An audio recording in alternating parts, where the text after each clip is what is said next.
The message came at 14:32 Greenwich Mean Time on a Tuesday that would change everything. Admiral Sarah Chen was drinking her third cup of coffee when the quantum relay station on Luna began screaming alerts across every screen in the command center. "Admiral, we're getting something on the Deep Space Channel," Lieutenant Rodriguez called out, his voice tight with confusion. It's not from any human source." Sarah set down her coffee cup. In her 23 years of military service, she had never heard those words. The Deep Space Quantum Relay Network was humanity's most advanced communication system, capable of near-instantaneous contact across light years. Only humans were supposed to know how to use it. "Put it on the main screen," she ordered. The holographic display flickered to life, showing a three-dimensional image that made everyone in the room step back. The creature speaking was tall and thin, with skin that shifted between silver and blue. Its eyes were completely black, and when it spoke, the words came through perfect universal translation software that humanity didn't even know existed. "To the dominant species of the third planet from the star you call Sol," the alien began, its voice carrying an authority that had commanded galaxies. "I am High Arbiter HFY of the Hegemony Council. You will listen carefully, as this message will be sent only once." Sarah felt her blood turn cold. Around the command center, officers stopped what they were doing and stared at the impossible sight of humanity's first contact with alien life. The alien continued without emotion. "Your species has reached a level of development that requires integration into the hegemony. This is not a negotiation. This is not a choice. This is a statement of fact that has been delivered to 3,417 species before you." The display changed, showing images that made Sarah's stomach clench. Massive ships that looked more like living creatures than machines floated through space. Planets burned under weapons that turned matter itself against the world it came from. Cities of crystal and metal crumbled as their inhabitants fled in terror. "The hegemony has existed for 12 million of your years," HFY said. "We have brought order to chaos, civilization to barbarism, and peace to war across this galaxy. Your species will submit to our authority, dismantle all military forces, and accept classification as a client species under hegemony protection." Sarah's hands clenched into fists. Client species. The words tasted like poison in her mind. "You have 72 of your hours to signal your complete surrender," the alien continued. "Transmit your acceptance on this same frequency. Any delay will be considered an act of hostility. Any resistance will be met with total elimination, as was demonstrated with the Vexhai." The screen showed a planet that had once been blue and green like Earth. Now it was a ball of glass, perfectly smooth, reflecting starlight like a marble. Sarah could see the shapes of continents beneath the surface, frozen forever in crystal. "Their crime was refusing our generous offer of integration," HFY explained without any trace of regret. "They believed their crystalline technology made them superior to the hegemony. They were wrong. Do not make their mistake." The message ended with coordinates showing massive ships already moving toward the outer edge of the solar system. According to the data, they would arrive in exactly 72 hours. Silence filled the Luna Command Center for exactly 10 seconds. Then every communication device in the room began ringing at once as news of the transmission spread across Earth's military networks. "Sir," Lieutenant Rodriguez said, his voice barely steady, "Earth Command is requesting immediate contact. So is the United Nations, and the Mars colonies, and the Belt Mining Consortium, and—" He stopped, overwhelmed by the flood of incoming calls. Sarah held up one hand for silence. Her mind was racing through protocols that had been written for a day everyone hoped would never come. First contact with hostile aliens, complete technological superiority on the enemy's side, an ultimatum with no room for negotiation. "Rodriguez, send a priority alpha message to all commands," she said, surprised by how calm her own voice sounded. "Tell them to implement protocol blackout immediately. No questions, no delays. Full implementation within the hour." "Ma'am, are you sure? Protocol blackout means—" "I know what it means," Sarah interrupted. She walked to her personal communication terminal and entered a code she had memorized 15 years ago but never thought she would use. Her fingers moved automatically across the quantum-encrypted keyboard, sending a message that would reach every human military installation from the asteroid belt to the moons of Saturn. The message was simple. "The day we prepared for has come. Execute a blackout protocol. Show them nothing. Trust the plan. Humanity endures." Around the solar system, the response was immediate. On Earth, every military base went dark. Communication satellites stopped transmitting. The massive space elevators that connected Earth to its orbital stations powered down their lights. Mars colonies turned off their beacon signals. Mining ships in the asteroid belt shut down their engines and drifted like dead metal. To any outside observer, it would look like humanity was panicking. Like their civilization was collapsing under the weight of the alien ultimatum. Ships would appear to be fleeing randomly. Communications would seem to be failing. Military forces would look scattered and disorganized. But Sarah knew better. She had helped write Protocol Blackout during her early years as the intelligence officer, back when deep space monitoring stations first detected the systematic destruction of civilizations in nearby star systems. The protocol wasn't about panic. It was about preparation. Dr. James Okafor appeared on her personal screen, calling from his hidden laboratory in the Kuiper Belt. The man who had designed humanity's response to this exact situation looked tired, but determined. "Sarah, the message went out to all sites," he said. "Activation is proceeding on schedule. The foundries are powering up, the shipyards are dropping their camouflage, and our assets are moving into position." "How long do we have?" Sarah asked. 72 hours until they expect our surrender," James replied. "But our scouts show their advance forces will be in position to attack in 60 hours. "They're not taking any chances," Sarah nodded. The aliens thought they were dealing with another primitive species that would crumble under pressure. They had no idea that humanity had been preparing for this moment for decades. Every mining operation in the outer system had been designed with dual purposes. Every commercial space station had hidden weapons. Every seemingly random asteroid had been hollowed out and converted into something the aliens wouldn't see coming. "James, are we really ready for this?" Sarah asked quietly. The scientist was quiet for a moment. When he spoke, his voice carried the weight of humanity's future. "Sarah, they've conquered 3,000 worlds using the same formula. Overwhelming force, a surrender deadline, and the promise of mercy for those who submit immediately. It's worked every time because every species they've faced has been alone." He paused, looking directly into the camera. "But they've never faced humans. They've never faced a species that spent 10,000 years perfecting the art of war against itself. They expect us to kneel." Sarah felt a cold smile cross her face. "What are we going to give them instead?" "We're going to give them the Black Armada," James said. "And we're going to teach them that some species don't kneel. Some species fight." The communication ended, leaving Sarah alone with the weight of command and the knowledge that humanity's greatest test was about to begin. Outside the windows of Luna Command, Earth hung in space like a blue jewel, peaceful and beautiful. In 60 hours, that peace would end forever. Captain Thexmol of the Hegemony scout ship. Inevitable Truth watched the human homeworld through his ship's advanced sensors and felt satisfaction flow through his gill slits. The primitive planet below was reacting exactly as expected. "Report," he commanded his sensor operator. A young Kethai whose scales still showed the bright colors of inexperience. "The electromagnetic signature from the third planet has decreased by 78%, the operator reported. "Their communication networks appear to be failing. We're detecting scattered transmissions that suggest widespread panic among the population centers." Thexmol's tentacles curled in amusement. 3,000 worlds, and they all responded the same way. First came disbelief, then panic, then the desperate scrambling of a species realizing they were completely outmatched. The humans were following the pattern perfectly. "Any sign of military organization?" he asked. "Negative, Captain. Their orbital installations have gone dark. We're tracking multiple ships fleeing toward the outer system, but their movements appear random and uncoordinated. Standard retreat behavior from a species in collapse."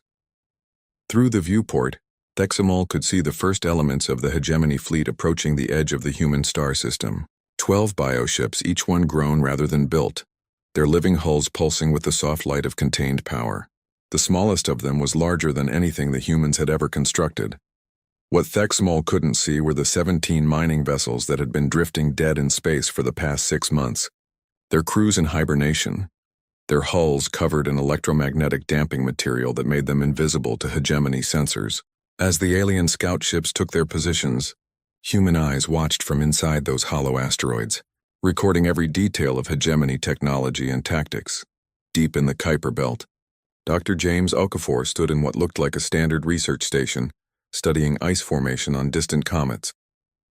The facility's public records showed it as a small scientific outpost with a crew of 12. The reality was different. "Bring the foundries online," James ordered. The asteroid around him shuddered as massive machinery came to life for the first time. What had appeared to be a natural chunk of ice and rock was actually a hollowed-out shell containing one of the most advanced manufacturing facilities humanity had ever built. Similar installations throughout the outer system began their activation sequences, dropping their camouflage and revealing their true nature.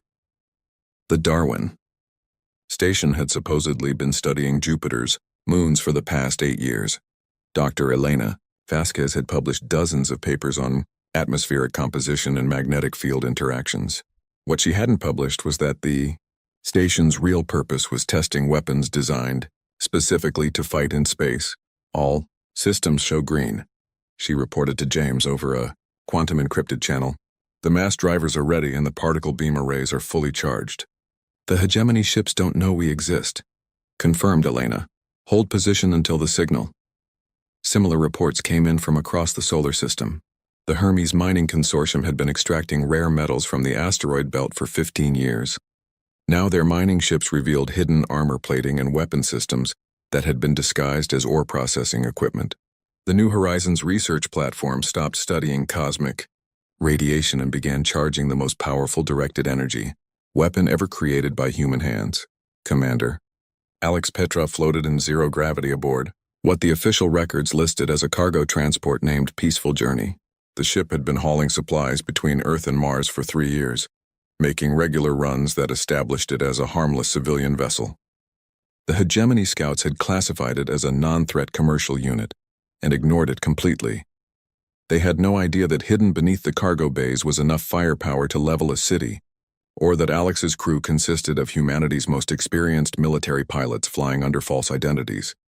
"Sir, we're receiving activation codes," reported Lieutenant Kim Santos, who was officially listed as a cargo specialist but had actually been trained in zero-gravity combat operations. "Acknowledged. All stations prepare for revelation. This is not a drill."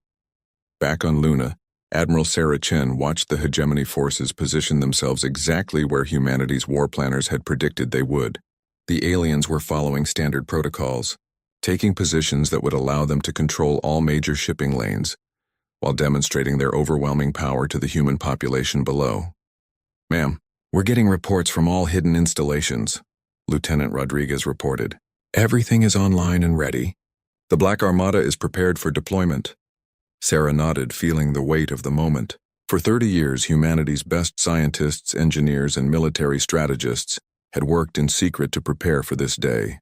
They had studied every piece of intelligence gathered from deep space monitoring, analyzed the destroyed civilizations the hegemony had left behind, and designed weapons and tactics specifically for fighting an enemy with superior technology. The key insight had come from studying historical human conflicts. Time and again, technologically superior forces had been defeated by opponents who understood that technology meant nothing if you couldn't use it effectively. The hegemony had grown complacent through easy victories. They expected their mere presence to break enemy morale. They had never faced an opponent that wanted them to feel confident and superior. Captain Thexmol was reviewing his preliminary report when his sensor operator suddenly stiffened in alarm. "Captain, I'm detecting energy signatures from the outer system. Multiple sources powering up simultaneously. Probably they're outer colonies trying to establish communication with the homeworld," Thexmol replied dismissively. "Continue monitoring."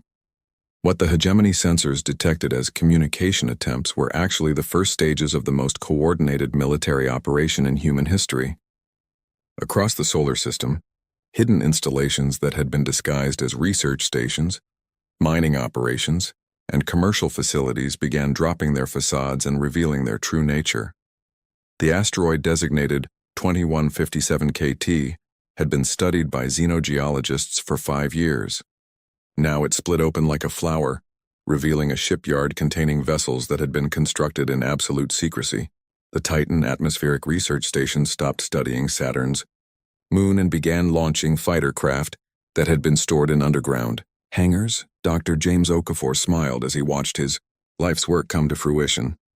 The hegemony thought they were dealing with a typical planetary species, confined to their home system, and limited by the physics of conventional space travel.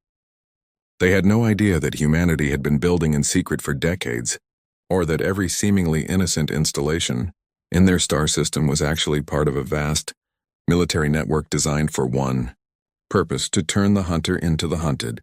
Status: report from all stations, he requested. The responses came in from across the solar system. Hidden shipyards were launching their first wave of fighters. Weapon platforms were targeting hegemony scout ships. Most importantly, the trap was ready to spring. All stations report. Ready, James announced to Admiral Chen. The Black Armada is fully deployed and awaiting orders. Sarah looked at the tactical display showing hegemony forces, confident in their superior position, completely unaware that they were surrounded by an enemy they couldn't detect. In 12 hours, the aliens would expect humanity's surrender message. Instead, they were going to discover that some species don't surrender. Some species fight back, and some species have been preparing for war since the day they first learned they weren't alone in the universe. The 72-hour deadline passed at exactly 14:32, Greenwich Mean Time. Captain Thexamol waited on the bridge of inevitable truth, his tentacles drumming against his command chair in anticipation. The human homeworld hung before them, silent and dark. No surrender transmission had come. No plea for mercy. No desperate attempt at negotiation. Standard pattern, he announced to his fleet. They've chosen elimination over integration.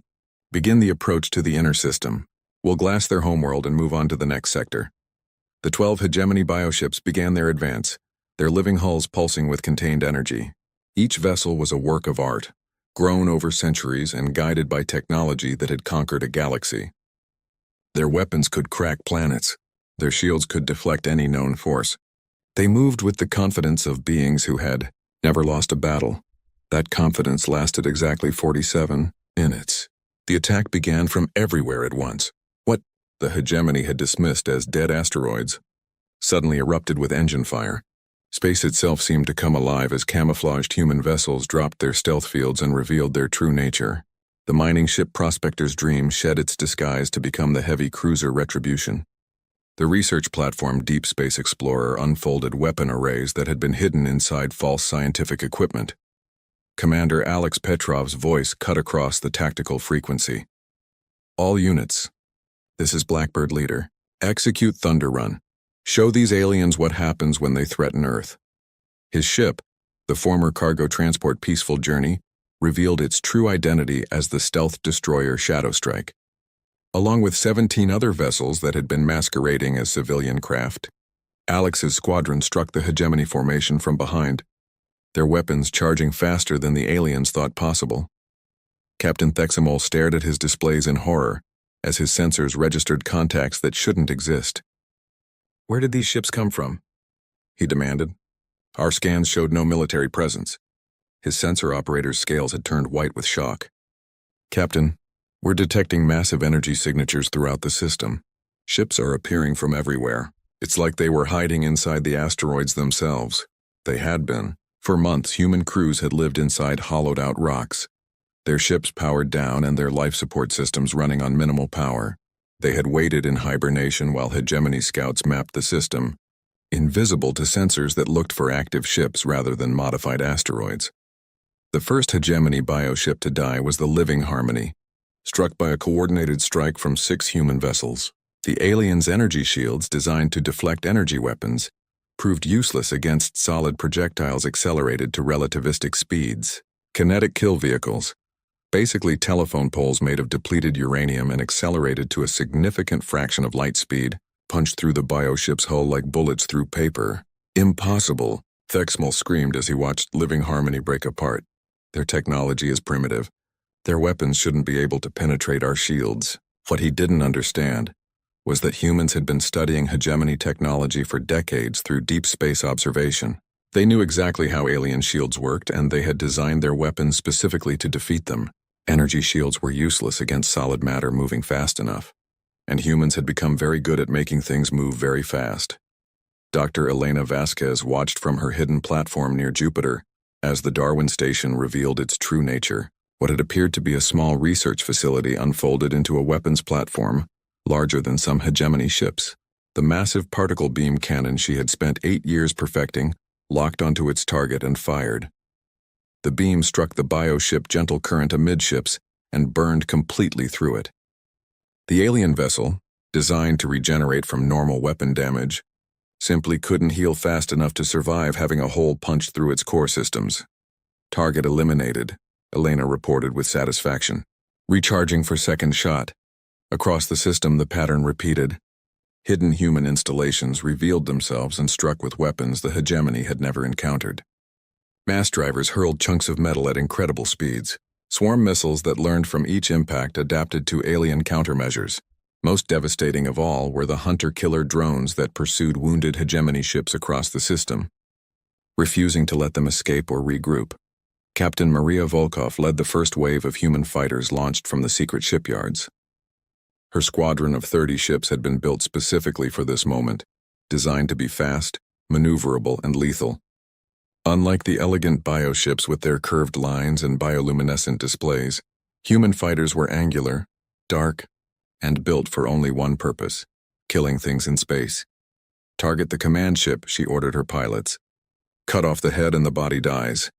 Her fighters swarmed inevitable truth like angry wasps, too small for the bioship's main weapons to target effectively, but large enough to carry devastating missiles. They struck the hegemony flagship from every angle, their attacks coordinated with inhuman precision. Bexmal felt his ship shudder under the impact of human weapons. Alarm screamed throughout the bridge as systems he had thought invulnerable began failing. "Damage report," he demanded. "Hull breaches on 7 decks," his damage control officer reported, terror clear in his voice. "The humans are using some kind of adaptive weapon system. Our regeneration protocols can't keep up with the damage rate. How is this possible? They're supposed to be a primitive species." What Thexmal didn't understand was that humans were primitive in some ways. They hadn't developed bioships or energy shields or faster-than-light communication. But they had developed something the hegemony had forgotten. During 12 million years of easy victories, the ability to kill efficiently. Every human weapon had been designed by beings who had spent 10,000 years perfecting the art of war against their own species. They understood tactics, strategy, and most importantly, the psychology of their enemies. They had studied how the hegemony fought, identified their weaknesses, and built an entire military doctrine around exploiting those weaknesses. The bioship Eternal Peace tried to flee toward the edge of the system, its living hull damaged beyond its ability to heal. It didn't make it. Commander Sarah Kim's heavy cruiser Vengeance pursued it across 2 million kilometers, matching every evasive maneuver and slowly closing the distance. When the hegemony ship finally ran out of power, Sarah's crew boarded it and captured the survivors. "We need prisoners for intelligence," she reported to Admiral Chen, "and we need their technology." This was something else the hegemony had never encountered. Previous enemies had fought defensively, trying to protect their homeworlds until they could negotiate surrender. Humans hunted. They pursued damaged ships. They boarded enemy vessels not to rescue survivors, but to capture technology and interrogate prisoners. Admiral Sarah Chen watched the battle from Luna Command, coordinating the attack with cold precision. The tactical display showed hegemony forces scattered and demoralized, their formation broken by attacks from directions they hadn't known existed. "Status report," she requested. 7 hegemony vessels destroyed, 3 captured, 2 fleeing toward the edge of the system, Lieutenant Rodriguez reported. "Our losses are minimal. The aliens can't adapt to our tactics fast enough." Sarah nodded. The hegemony had expected to fight another defensive battle against a terrified species. Instead, they were facing an enemy that had turned their own star system into a weapon. Every asteroid could hide a ship. Every piece of space debris could be a disguised weapon platform. Every seemingly innocent research station could reveal itself as a fortress. As the remaining hegemony ships fled toward the outer system, human forces pursued them with relentless efficiency. The aliens had come to Earth expecting to receive a surrender. Instead, they had learned that some species don't kneel, some species fight back, and some species have been preparing for war since the day they realized they weren't alone in the universe.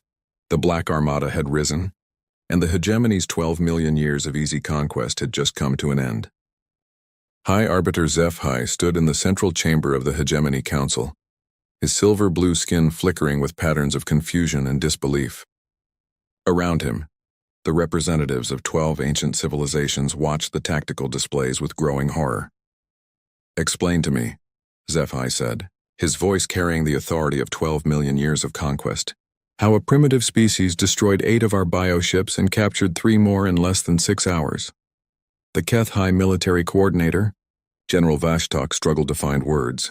"High Arbiter, their tactics are unlike anything we've encountered. They don't fight defensively, they hunt. When our ships try to retreat and regroup, human vessels pursue them across the entire system." "Pursue them how?" "Our intelligence indicated they were confined to their home system with primitive chemical rockets. That intelligence was wrong, sir. They've been building in secret for decades. Every asteroid in their system could be hiding ships. Every research station could be a weapons platform. They turned their entire star system into a fortress, and we walked right into it." HFY's black eyes fixed on the tactical display showing the remains of what had been the most powerful military force in the galaxy. "Show me how they fight." The hologram displayed the battle footage captured by the fleeing hegemony ships. HFY watched human vessels emerge from what had appeared to be dead space, their movements coordinated with machine-like precision. Unlike the graceful bioships that danced through space like living creatures, human vessels moved like predators, angular and purpose-built for killing. "They use kinetic weapons," General Vashtok explained. "Solid projectiles accelerated to relativistic speeds. Our energy shields are useless against them. And when we tried to retreat, they followed. Human ships pursued our damaged vessels across millions of kilometers. When the Eternal Peace ran out of power, they boarded it and captured the crew, not for rescue, High Arbiter, for interrogation." HFY felt something he hadn't experienced in his 3,000-year lifespan: fear. "What do they want with our technology?" "To learn how to kill us more efficiently, sir." Meanwhile, in the wreckage-strewn space around Earth, the Black Armada was doing exactly that. Commander Alex Petrov floated in the command center of the captured bioship Gentle Current. Watching human technicians strip away alien technology with ruthless efficiency. "Report," he ordered. Dr. Lisa Chen, the xenotechnology specialist, looked up from where she was studying a piece of hegemony equipment that still pulsed with bioluminescent patterns. "Their ships are incredible, Commander. Self-healing hulls, quantum-entangled communication systems, weapons that can crack planets. But they have a critical weakness, which is arrogance. Their entire military doctrine is based on overwhelming technological superiority. They've never had to develop real tactics because they've never faced effective resistance. Their ships are powerful, but they're predictable." Alex nodded. That predictability had been humanity's greatest advantage. The hegemony fought the same way against every enemy. Approach the system, demonstrate overwhelming force, accept surrender, or destroy the planet. They had used the same tactics for 12 million years because those tactics had always worked. But humans were different. Humans had spent 10,000 years fighting other humans, beings just as intelligent and resourceful as themselves. They understood deception, misdirection, and most importantly, they understood that any enemy could be defeated if you were willing to pay the price. Captain Maria Volkov's fighter squadron was demonstrating that principle in the asteroid belt, where the last 2 hegemony bioships were trying to hide among the floating rocks. The aliens thought they could use the asteroids for cover, the same way they had hidden among gas clouds and debris fields in previous campaigns. They hadn't counted on the fact that humans had been living and working in the asteroid belt for decades. Every rock was mapped. Every gravitational current was charted. What looked like random space debris to the hegemony was actually a carefully controlled environment where humans held every advantage. "Blackbird Squadron. This is Hawk Leader," Maria announced over the tactical frequency. "Target bearing 27 Mark 8 is hiding behind asteroid designation Romeo 7. But Romeo 7 isn't natural. It's been hollowed out and converted to a weapons platform. When I mark, Romeo 7 will light up the target like a Christmas tree." The hegemony ship. Peaceful Integration thought it was safely hidden behind a large asteroid. Its bioluminescent hull powered down to minimal levels. The ship's captain, Thekvi, was reporting to his superiors that they had found a secure position to await rescue. He was still transmitting when the asteroid suddenly blazed with weapon fire. What had appeared to be a natural chunk of rock revealed itself as another human installation, striking the bioship from point-blank range with weapons designed specifically for close-range combat. "Impossible," HFY screamed as his ship's hull began to fail. How can they be everywhere? The answer was simple. Humans had been preparing for this war for 30 years. Every mining operation had been designed with dual purposes. Every research station had hidden weapons. Every seemingly innocent piece of space infrastructure had been built to kill hegemony ships. Dr. James Okafor monitored the battle from his command center in the Kuiper Belt, coordinating the activities of installations scattered across the solar system. The tactical display showed human forces systematically hunting down the remaining hegemony ships, denying them any chance to escape or regroup. Status report from all stations, he requested. The responses came in from across the solar system. Human forces had taken control of every major shipping lane. Captured hegemony technology was being analyzed and reverse-engineered at hidden research facilities. Most importantly, the quantum communication equipment from the captured ships was being used to monitor hegemony military communications. Dr. Okafor, reported his intelligence officer, were intercepting communications from the Hegemony Council. They're sending reinforcements. 3 full battle fleets over 100 ships. James smiled coldly. Let them come. We'll be ready. The preparation was already beginning. Human shipyards that had been disguised as mining operations were working around the clock to produce more vessels. The captured hegemony technology was being integrated into new weapon systems. Most importantly, human forces were learning to think like their enemies. Admiral Sarah Chen received the intelligence report on Luna and immediately began planning humanity's next move. The hegemony thought they were dealing with a defensive species that would try to protect their homeworld. They had no idea that humans were already planning to take the war to enemy territory. Rodriguez, prepare a transmission to all commands, she ordered. We're going to do something the hegemony has never seen before. We're going to attack them, ma'am. For 12 million years, the hegemony has fought the same war over and over. They show up, demand surrender, and either accept submission or destroy the planet. They've never had to defend their own territory because no one has ever been able to strike back. Sarah turned to look at the tactical display showing human forces scattered throughout the solar system, no longer hiding but actively hunting the remnants of the hegemony fleet. That's about to change. We're not going to wait for them to bring more ships to Earth. We're going to follow their survivors home and show them what it feels like to be hunted. The last hegemony bioship in the solar system, the Eternal Wisdom, was running for the edge of the system at maximum speed, its crew desperate to reach the jump point and escape to hegemony space. They almost made it. Commander Sarah Kim's heavy cruiser Vengeance caught them just as they reached the heliopause, the boundary between the solar system and interstellar space. Instead of simply destroying the fleeing ship, Kim's crew disabled its engines and boarded it, capturing the survivors and all their intelligence. This is Vengeance to Fleet Command, Kim reported. We have captured the ship's navigation data. We know how to reach hegemony space. The message that reached the Hegemony Council 3 days later was not what they expected. Instead of a plea for mercy or a desperate attempt at negotiation, they received something unprecedented in their 12 million years of conquest. A declaration of war. To the Hegemony Council, Admiral Sarah Chen's voice came through their own quantum communication network. Hijacked by captured alien technology, you ordered Earth to kneel. You threatened our children and our future. You believed your superior technology made you invincible. The image showed not a broken planet begging for mercy, but a military commander speaking from the bridge of a warship. You were wrong. Humanity does not kneel. Humanity fights. And now we're coming for you. The transmission ended with coordinates showing human ships already moving beyond the edge of the solar system, carrying the war to hegemony space for the first time in their civilization's history. The hunters had become the hunted.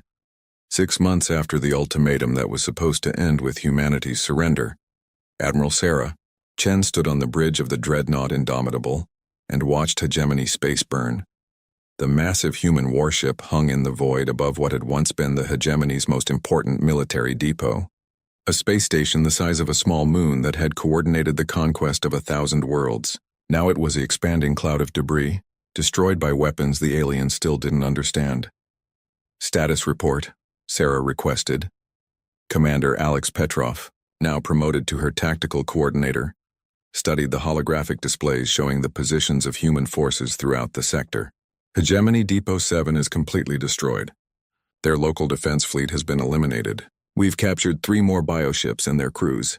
Most importantly, we've captured their communication arrays. Sarah nodded with satisfaction. The communication arrays were the key to everything.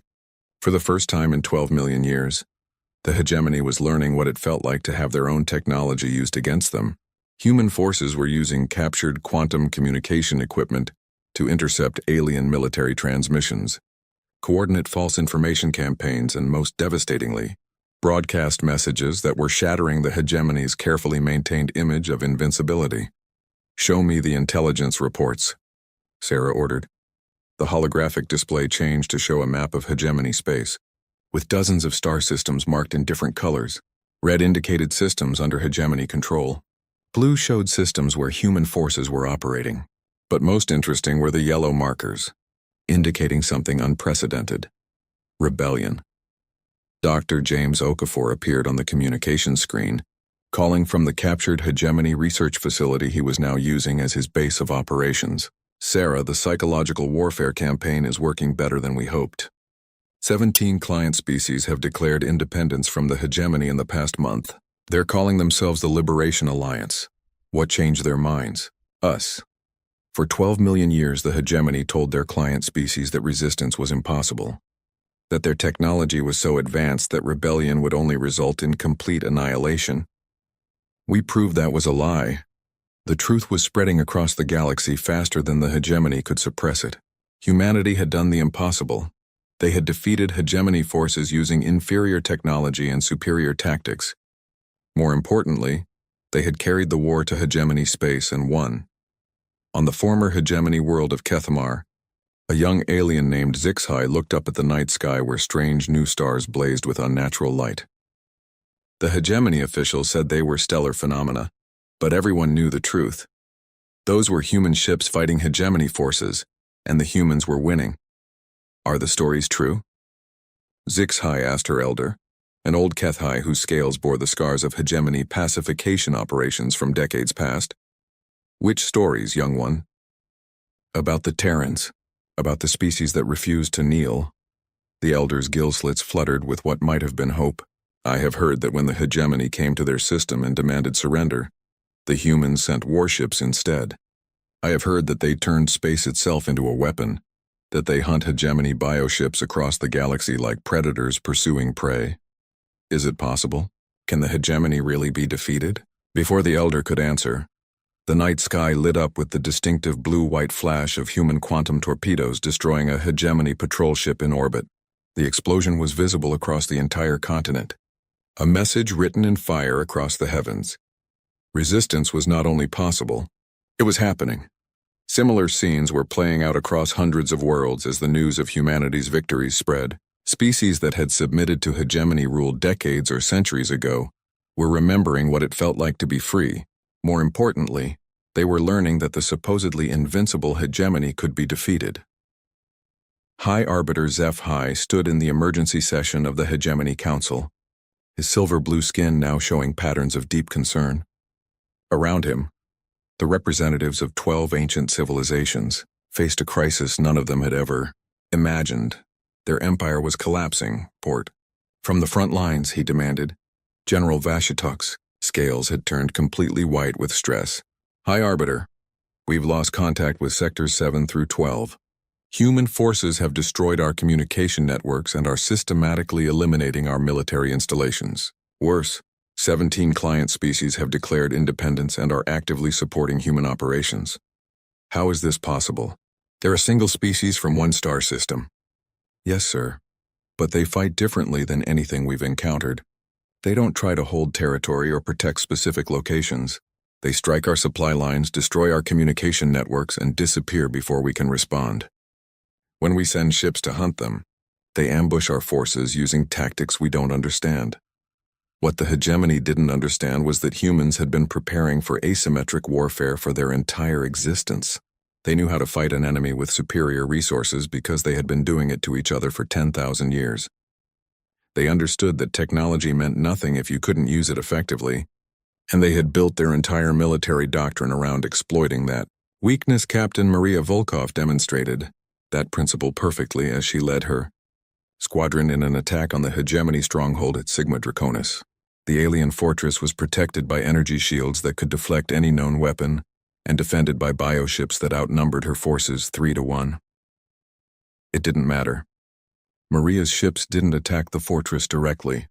Instead, they targeted the asteroid mining operation that supplied the base with raw materials, the communication relay that coordinated its defenses, and the fuel depot that powered its ships.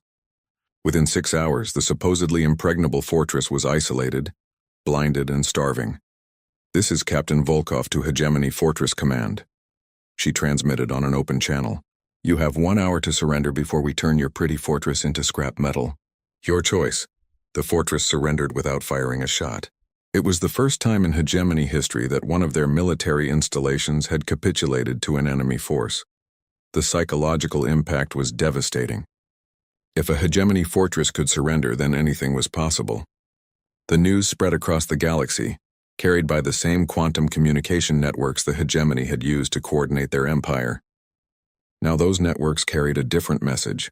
Humanity was winning, and the age of Hegemony dominance was ending. Admiral Sarah Chen received the final intelligence report as human forces prepared for their most ambitious operation yet, a direct assault on the Hegemony homeworld itself. "Ma'am," Lieutenant Rodriguez reported, "we're receiving surrender offers from 47 Hegemony worlds. They're offering to switch sides and join the Liberation Alliance. And the Hegemony Council? They're in complete disarray. Half of them want to negotiate peace terms. The other half want to use planet-killer weapons against Earth." Sarah smiled coldly. "Let them try. We're not on Earth anymore, it was true. The Black Armada had evolved beyond its original defensive mission. Human shipyards, now established in captured Hegemony systems, were producing vessels that combined human tactical innovation with alien technology. The new ships were faster, more powerful, and more deadly than anything either species had built alone. More importantly, humanity was no longer fighting alone. The Liberation Alliance now included over 100 species, all united by a simple principle: the right to exist free from Hegemony control. The final battle came not as a massive fleet engagement, but as something much more devastating: a coordinated uprising across the entire Hegemony empire. Client species that had been suppressed for millions of years rose up simultaneously, supported by human weapons and tactics. The Hegemony's own size became their weakness as they found themselves fighting rebellions on 1,000 worlds at once. High Arbiter. Zeph High's last transmission was received on Earth 6 months later, carried by a human ship returning from the former Hegemony capital. "To the humans of Earth," the message began, the once proud alien leader now speaking from what was clearly a prison cell. "You have accomplished something we believed impossible. You have shown the galaxy that freedom is stronger than fear, that determination can overcome any technology, and that some species will never kneel." The transmission ended with a simple statement that would be remembered across the galaxy for millennia. "We surrender. Teach us how to be free." Sarah Chen read the message while standing on the observation deck of Luna Command, looking out at the same view of Earth that had watched her species receive the Hegemony's ultimatum over a year ago. The blue planet still hung in space like a jewel, but now it was the capital of a new kind of empire, one built on cooperation rather than conquest, on freedom rather than fear. "Admiral," Lieutenant Rodriguez reported, "we're receiving applications for membership in the Liberation Alliance from over 300 species. They all want to learn human tactics and philosophy." Sarah nodded. The message had been sent and received across the galaxy. When the powerful demanded submission, some species knelt. Others ran. Others hid. Thank you for watching, and comment for next part.